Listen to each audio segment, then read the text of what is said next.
नमस्कार साथियों, मेरे YouTube चैनल में आपका बहुत बहुत स्वागत है। साथियों, आज का जो अपना एग्ज़ाम हुआ है रोडवेज कंडक्टर का, उसमें जो मैथ के क्वेश्चन आए हैं वो आपको यहाँ हम हल कराएंगे, सोल्व करेंगे अपन। सबसे पहले क्वेश्चन नंबर 4 देखते हैं।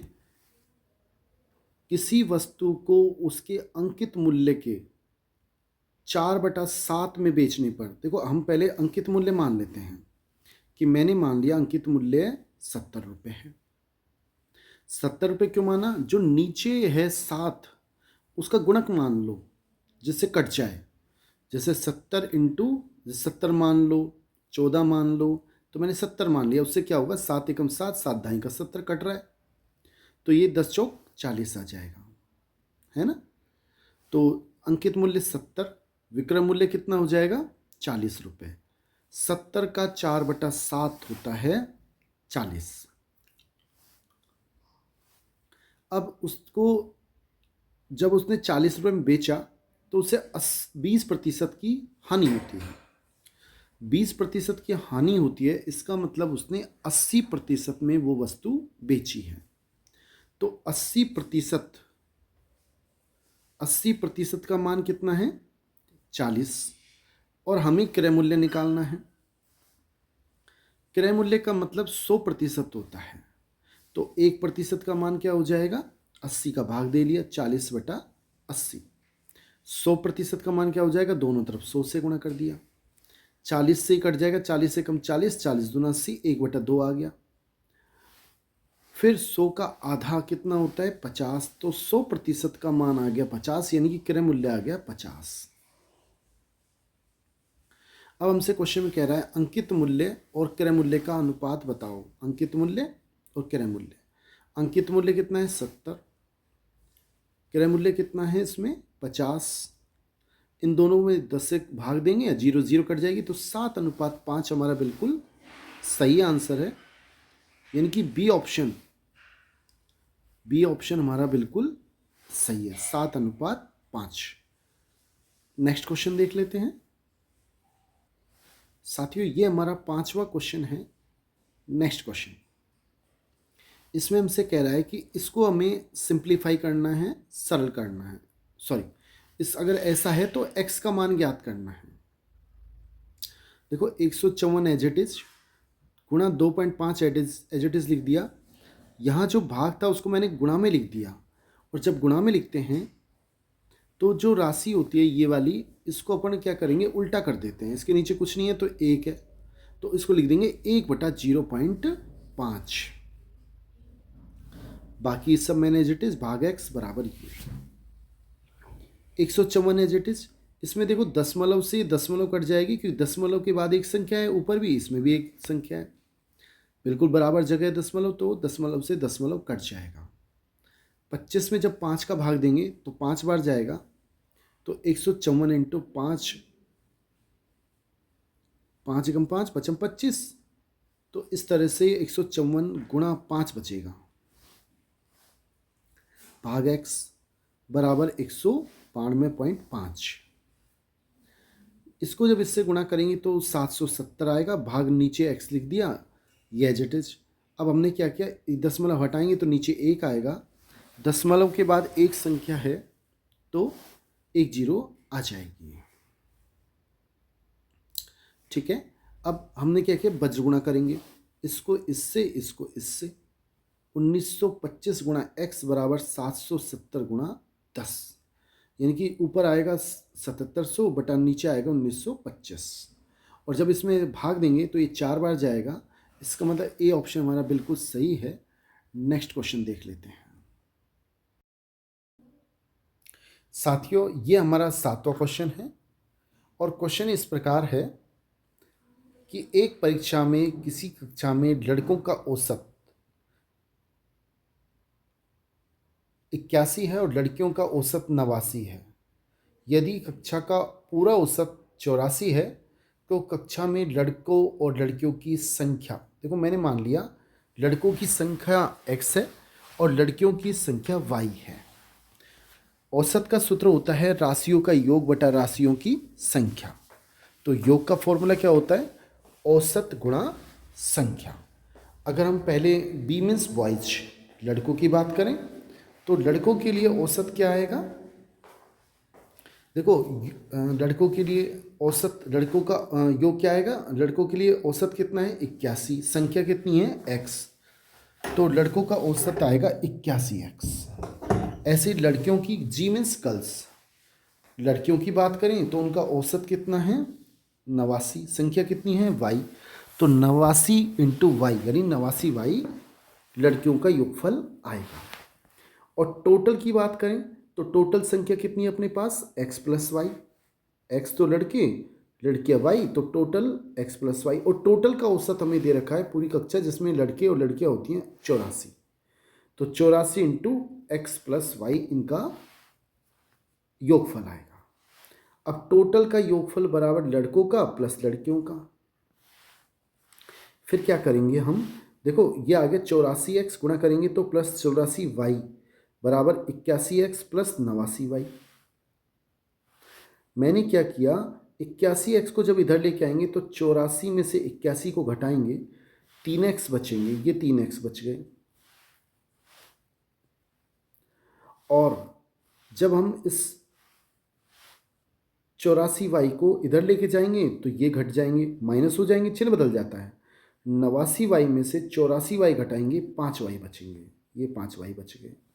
तो हमारे पास आ गया 3x बराबर 5y। अब हमने क्या किया? देखो, 3 को इधर ऐसे नीचे कर दिया और y को इसके नीचे कर दिया, बिल्कुल। तो हमारे पास आ गया x upon y equal to 5/3। अगर आपको डाउट हो तो आप वज्र गुणा करके देख लो, ऊपर वापस वही आ रहा है कि नहीं आ रहा। अगर हम गुणा करेंगे तो 3x इजिकल टू, तो कितना आएगा हमारे पास? 3x इजिकल टू 5y आ जाएगा। आप वज्र गुणा करके देखें, 3x, तो इसका अनुपात आ गया 5:3। यानी कि हमारा सही आंसर कौन सा है? ए ऑप्शन हमारा बिल्कुल सही है। नेक्स्ट क्वेश्चन देख लेते हैं साथियों। ये हमारा नेक्स्ट क्वेश्चन 13वां है और हमें ये दे रखा है कि 1/2 प्लस 2/3 गुणा 3/16, ये हमें हल करना है। देखो कैसे हल करेंगे, ये एज इट इज लिख दिया 1/2 प्लस एज इट इज लिख दिया 2। देखो इसमें 3 से 3 कट जाएगा और 2 से जब 16 काटेंगे तो 1/8 आ जाएगा। ऊपर 2 एकम 2, 2 8 16। और नीचे 2 है, इसको हम क्या लिख देंगे? 1/2, क्योंकि नीचे जब 1/2 होता है, 2 होता है, तो हमको उसको क्या लिख सकते हैं? 1/2। ये आ गया हमारे पास -9/16। इसको गुणा करेंगे तो 1 एकम 1, 8 दूनी 16। ये हमारे पास तीसरा स्टेप, अगला स्टेप आ गया, ये वाला। ये हमारे पास आ गया 1/2 और 1 एकम 1, 8 दूनी 16, -9/16 एज इट इज। आगे देखें, अब हमने क्या किया? 16 लघुत्तम ले लिया। 16 लघुत्तम लेंगे तो हमारे पास ऊपर आएगा 1 - 9, और 1 में से 9 को घटाएंगे तो -8 आएंगे। तो ये प्लस का जो है वो माइनस का हो जाएगा। 8/16 कट रहा है, ये 2 8 एकम 8, 8 दूनी 16। यानी कि हमारे पास आ गया माइनस का 1/2। और 1/2 में से जब 1/2 घटाएंगे 0 आएगा। इसका मतलब ए ऑप्शन बिल्कुल सही है। नेक्स्ट क्वेश्चन देख लेते हैं साथियों। ये हमारा क्वेश्चन नंबर 30 है और इस प्रकार है कि अमरीक सिंह ने 2 वस्तुएं 650 और 850 रुपये में खरीदी। देखो, हम पहले पहली वस्तु की चर्चा करते हैं। पहली वस्तु, और उसने, आगे भी थोड़ा क्वेश्चन पढ़ लेते हैं, उसने पहली वस्तु पर 20% लाभ और दूसरी वस्तु पर 10% हानि पर बेची। ये दोनों हमें क्रय मूल्य दे रखे हैं और फिर हमें उसने विक्रय मूल्य दे रखे हैं। विक्रय मूल्य नहीं दिए, हम निकालेंगे। प्रतिशत दे रखा है, कितना प्रतिशत लाभ या हानि हुई। तो देखो, मैंने मान लिया, अगर मैं मान लूँ कि विक्रय मूल्य 100 रुपये है, तो क्रय मूल्य 100 रुपये है, क्रय मूल्य पहली वस्तु के लिए 100 रुपये है और पहली वस्तु पर वो 20% का लाभ प्राप्त करता है। तो कितने में बेचेगा? 120 रुपये में। लेकिन अब उसने यदि क्रय मूल्य 650 है, अब मैंने इसके नीचे 650 लिख दिया, तो विक्रय मूल्य कितना होगा, मैंने मान लिया x है। हम बस गुणा करेंगे इसको इससे, इसको इससे, तो 100 इंटू एक्स बराबर आएगा 120 इंटू 650। एक्स का मान निकालना, उस 100 का नीचे भाग देंगे इसमें और भाग देंगे, देखो ये नीचे भाग दे दिया, इसको जब सरल करेंगे 780 हमारे पास पहली वस्तु का विक्रय मूल्य आ जाएगा। यानी कि ये हमारे पास विक्रय मूल्य आ गया पहली वस्तु का 780 रुपये। अब हम दूसरी वस्तु का विक्रय मूल्य निकालेंगे, उसके लिए भी ऐसे करेंगे। दूसरी वस्तु की बात करें तो मैंने मान लिया क्रय मूल्य कितना है, 100 रुपये है, ये 100 रुपये है। अब क्वेश्चन में कह रहा है कि वो 10% की हानि होती है दूसरी वस्तु पर, तो इसका मतलब उसका विक्रय मूल्य, इसका मतलब उसका विक्रय मूल्य है 90 रुपये। अगर 100 रुपये की खरीदेगा, 10% की हानि है, तो वो 90 रुपये में उसे बेच देगा। लेकिन क्रय मूल्य अगर 100 है तब ये स्थिति है, लेकिन यदि क्रय मूल्य 850 है, दूसरी वस्तु क्रय मूल्य कितना है, 850। अब मैंने क्या किया, यहाँ 850 लिख दिया। अब मुझे विक्रय मूल्य निकालना है, मैंने x लिख दिया। फिर वही स्थिति मैंने वज्रगुणन किया, इसको इधर इसको इधर गुणा करेंगे तो 100 इंटू एक्स बराबर 850 इंटू 90, और सेम उसी तरीके से जैसे यहाँ किया है, x का मान निकाला, इसमें 100 का भाग दे दिया, तो अपने पास आएगा 765 रुपये। इसका जब भाग देंगे, सोल्व करेंगे, 765 आ जाएगा। ये दूसरी वस्तु का विक्रय मूल्य आ गया। अब हम टोटल क्रय मूल्य देखें, टोटल क्रय मूल्य कितना है, उसने कितने में खरीदी, पहली 650, दूसरी 850, टोटल इनको जोड़ेंगे तो 1500 रुपये टोटल क्रय मूल्य है। और टोटल विक्रय मूल्य, पहली उसने 780 में बेची, दूसरी 765 में, इन दोनों का टोटल करेंगे तो आएगा 1545। तो ये हमारे पास टोटल क्रय मूल्य आ गया, टोटल विक्रय मूल्य आ गया। अगर हम इसमें लाभ देखें तो लाभ कितने का हुआ, ज़्यादा में बेची और क्रय मूल्य कम में खरीदी, 45 रुपये अधिक में बेची, तो लाभ हो गया 45 का। 1500 में खरीदी, 1545 में बेची, तो 45 का लाभ हुआ। प्रतिशत कितना होगा, 45 बटा क्रय मूल्य 1500 और इंटू 100। जब इसको सरल करेंगे तो 3% हमारा आंसर आएगा, यानी 3% का उसे लाभ हुआ। तो कौन सा ऑप्शन सही है हमारा, डी ऑप्शन बिल्कुल सही है। नेक्स्ट क्वेश्चन देख लेते हैं साथियों, ये 28वां क्वेश्चन है और क्वेश्चन इस प्रकार है कि दो प्रत्याशियों के बीच एक चुनाव में एक प्रत्याशी को डाले गए कुल मतों का 35% वोट मिले। साथियों, अगर एक को 35% मिले तो दूसरे को 65% मिलेंगे, टोटल 100% होते हैं वोट, और वह 2760 वोटों से हार गया। अब आप देखो ये कितने वोटों से हारा है, 30 वोटों से। इनके बीच में 30% वोटों का अंतर है, यानी कि 30% जो वोट हैं वो 2760 के बराबर है। डाले गए कुल मतों की संख्या 100% होती है। हमें डाले गए कुल मतों की संख्या ज्ञात करनी है। सबसे पहले 1% का मान क्या होगा, 30 का भाग लगा देंगे, तो 1% बराबर 2760 बटा 30, और 100% का मान क्या होगा, दोनों तरफ 100 से गुणा कर दिया। जब इसको हम सोल्व करेंगे तो इसका आंसर 9200 आएगा। इसका मतलब A option, sorry C option बिल्कुल सही है। नेक्स्ट क्वेश्चन देख लेते हैं साथियों। नेक्स्ट क्वेश्चन ये 20वां, धनराशि 9360 रुपये को ए बी और सी के अनुपात में, ए बी सी को जो अनुपात है उसको 1:3, 1/3 अनुपात 1/2 अनुपात 1/4 में बांटने के स्थान पर अखिल ने गलती से इसको 3:2:4 में बांट दिया। इस गलती से सी को कितना लाभ होगा, ये हमें ज्ञात करना है। साथियों, ये ए बी सी है और इनको सही अनुपात तो वास्तव में था 1/3, 1/2 और 1/4। इसको अगर हम संख्या में बदलें, देखो भिन्न है ये, इसको सरल करें तो 3, 2 और 4 का एलसीएम होता है 12, इसलिए मैंने सबको 12 से मल्टीप्लाई कर दिया, और जैसे ही 12 से मल्टीप्लाई किया तो इनका अनुपात हो गया 4:6:3। अगर सी के लाभ की बात करें तो सी का लाभ 3 है, ऊपर लिख दिया, बटा टोटल इन तीनों का टोटल कितना है, इसका इसका इसका 4 6 10 और 3 13, 3/13 इंटू टोटल लाभ हुआ 9360 रुपये। तो ये हम 9360, इसको जब सरल करेंगे तो हमारे पास 2160 रुपये आएंगे। ये कि ये जो लाभ है ये बिल्कुल सही था, लेकिन गलती से उसने 3:2:4 में इसको विभाजित कर लिख दिया।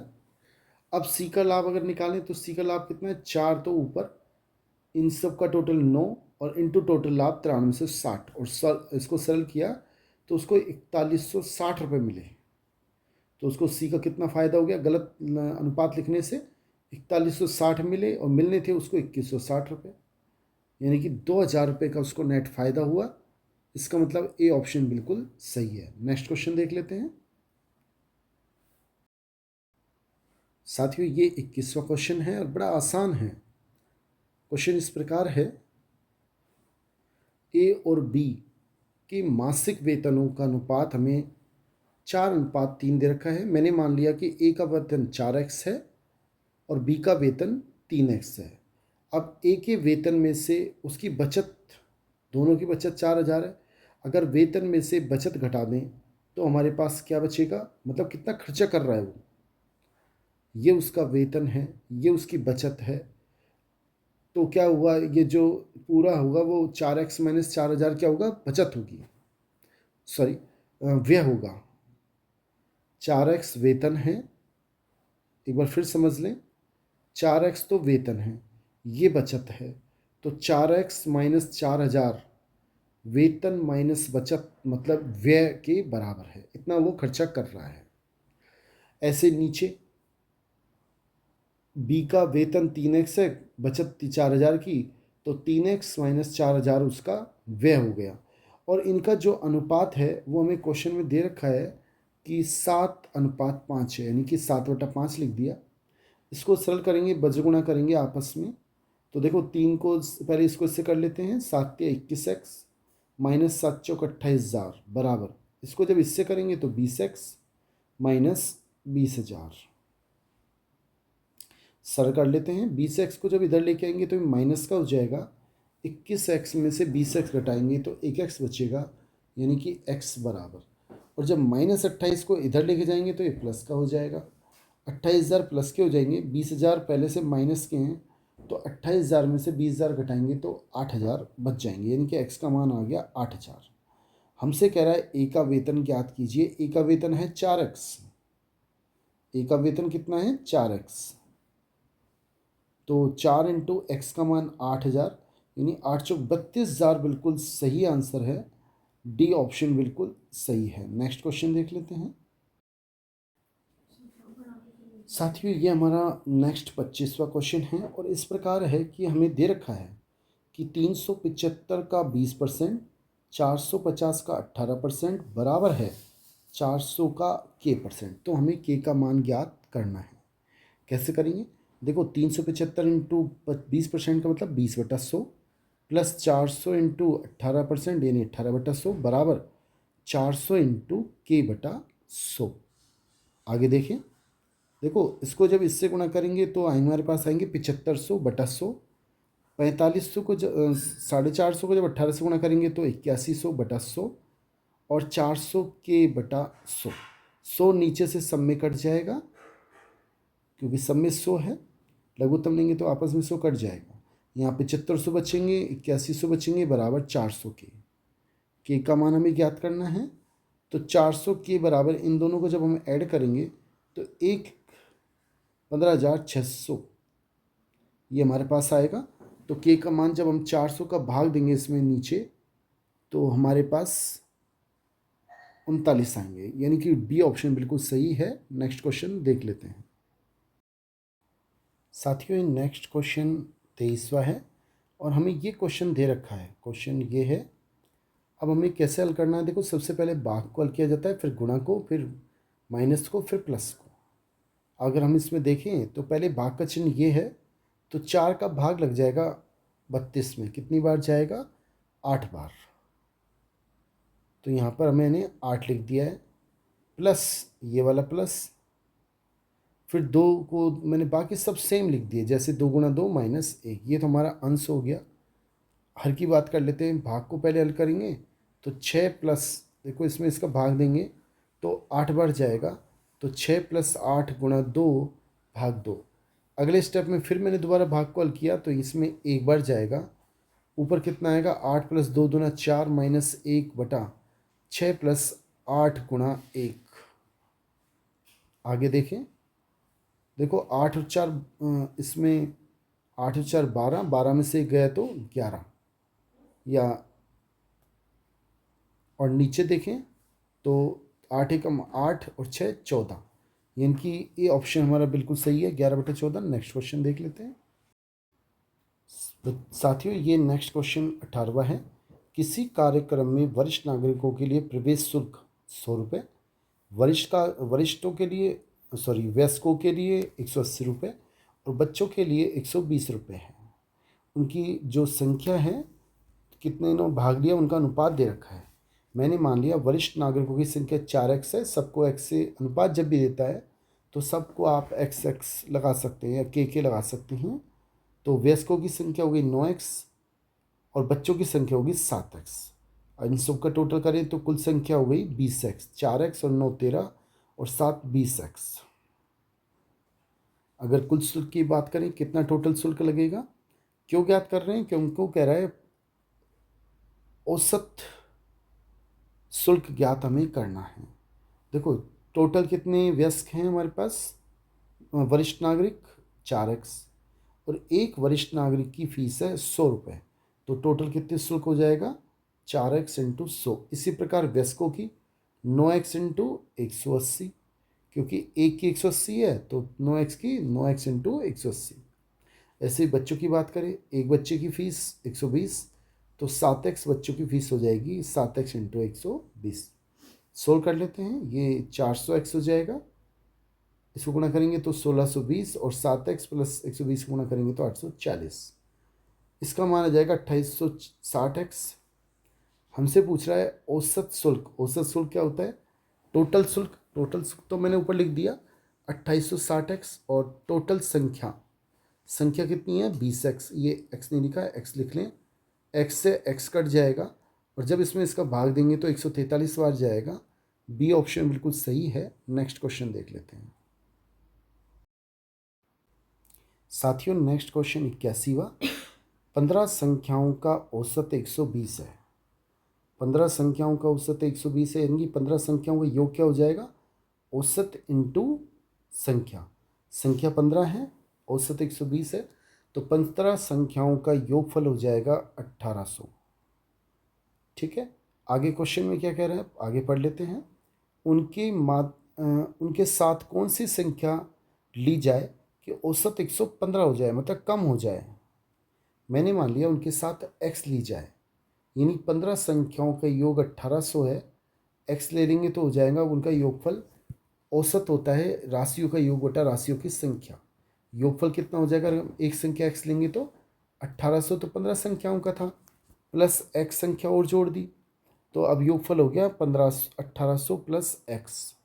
टोटल संख्या कितनी हो गई 16, इसलिए 16 का भाग दिया और इनका औसत 115 हो जाता है, यानी बराबर 115। इसके नीचे कुछ नहीं है तो मैंने 1 लगा दिया। वज्र गुणा करेंगे तो जब इसको इससे करेंगे, 1 को किसी भी संख्या से गुणा करते हैं तो वही आती है, तो 1800 प्लस एक्स बराबर 115 को जब 16 से करेंगे तो 1840 आएगा। आगे हम 1800 को इधर लेके आएंगे तो माइनस का हो जाएगा, और माइनस का होगा तो 1840 माइनस 1800, एक्स का मान 40 आएगा। डी ऑप्शन बिल्कुल सही है। नेक्स्ट क्वेश्चन देख लेते हैं साथियों। नेक्स्ट क्वेश्चन हमें दे रखा है कि P का 15%, Q का 25% और R का 35% तीनों बराबर हैं, यानी P इंटू 15/100, Q इंटू 25/100 और R बटा 35/100। हर में जो 100 हैं आपस में कट जाएंगे, 100 100 100, तो हमारे पास P into 15, Q into 25, R into 35। साथियों सब में मैंने 5 का भाग दिया। जब 5 का सब में भाग देंगे तो यहाँ 3 बचेगा, 25, 5 7 35, तो हमारे पास ये आ जाएगा। अब हमें अनुपात ज्ञात करना है, तो हम क्या करेंगे, जो ऊपर 3 5 7 है, सब में 3 गुणा 5 7 गुणा 7, 3 गुणा 5 गुणा 7, 3 गुणा 5 7 गुणा 7 का भाग देंगे। जब भाग देंगे यहाँ 3 से 3 कट जाएगा, तो p बटा 35, 5 से 5 कट जाएगा, q बटा 21, 7 से 7 कट जाएगा, r बटा 15। ये हमारे पास अनुपात आ गया, यानी कि 35:21:15। ए ऑप्शन बिल्कुल सही है। साथियों, ये हमारे आज के एग्ज़ाम में क्वेश्चन आए थे। मैंने सारे आपको करा दिए हैं जो मैथ के क्वेश्चन आए थे। अगर आपको वीडियो अच्छा लगा हो तो प्लीज़ इसे लाइक और चैनल को सब्सक्राइब जरूर कर दें, जिससे मुझे मोटिवेशन मिले और मैं आपको अधिक वीडियो दे सकूँ। बहुत बहुत धन्यवाद। थैंक्स।